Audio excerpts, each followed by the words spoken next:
Manas, sen hazırkı mına dürbelöңde жаңы жол салдың. Ақтыққа ұмтылып келдің. Мына ушундай болуш керек. Бұл анткени Манас. Манас такымдагы Тұлпар кимдики?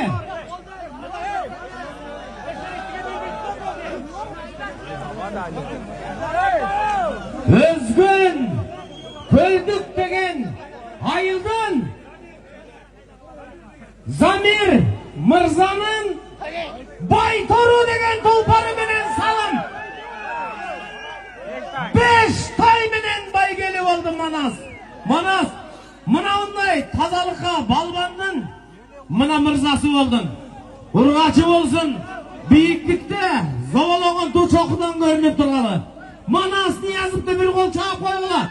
Мынандай болуш керек балбандын